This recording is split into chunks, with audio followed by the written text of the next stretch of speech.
کیا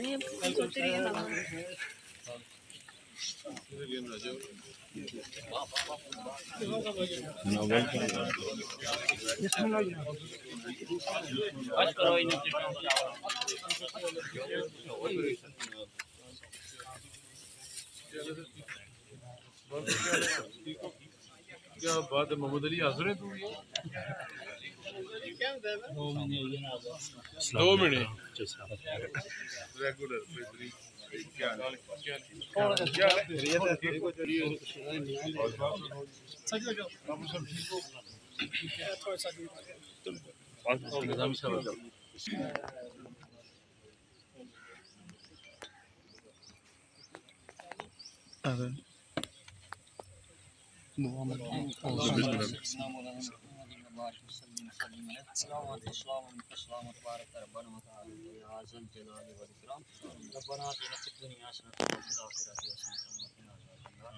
اس پروجیکٹ میں خیر و برکت عطا فرمائے، پروجیکٹ سے تمام لوگوں کو پانی پینے کی توفیق عطا فرمائے، اس میں ہر قسم کے نقص سے اس کو پاک فرما اور ہماری کاشوں کو اپنی بارگاہ میں قبول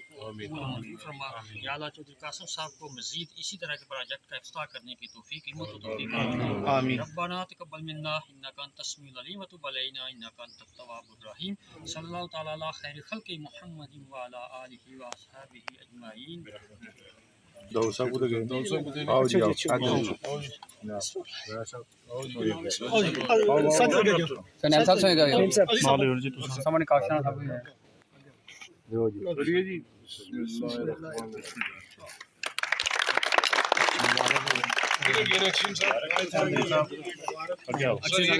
ایک زون ہے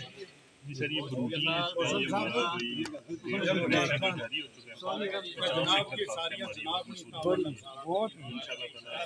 وہ باقی 150 تو ہم جاری کر چکے ہیں، کنیکشن دینے بھی شروع کیے، اس کے ساری لائنیں ٹیسٹ ہو چکی ہیں۔ ساجد صاحب سب کونسلر ہو تساں تھوڑا تعاون کرسو جڑے مزید کنیکشن تے چاہیے نے میرے کنیکشن صرف 2 جنہیں گلیاں ایسی جنہیں پائپ نہیں پہ وہ الیکٹرانک کنیکشن کمپلیٹ ہو جائے پھر اس میں علیحدہ سو پی سی 1 بنائی کرنی ہے، ریکوائرمنٹ کتنی ہے، کچھ محکمہ کتنا میں کتنا میونسپل کمیٹی ہوئی ہے اس کی کرو پھر نیٹ ہی ساڑھے چاہیے سن نا۔ تھینک یو جی محکمہ پبلک ہیلتھ ایکشن صاحب تساں تھوڑی ٹیم سجاد صاحب جناب صاحب بڑی ہمت ہے جی۔ سپلائی صاحب سب زیادہ محنت ہے کامران ہے، ندیم ہے، ہوں اس تو بعد کیڑی محمد کیڑی زون اس تو بعد لو پی سی 1 کاری پیا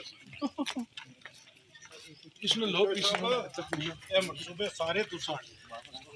یہ نویں منصوبے چچا رون وہ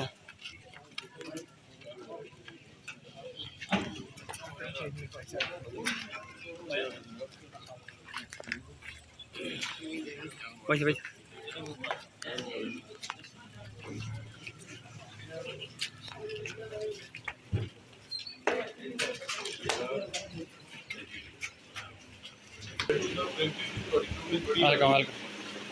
کوشش کرنا چاہیے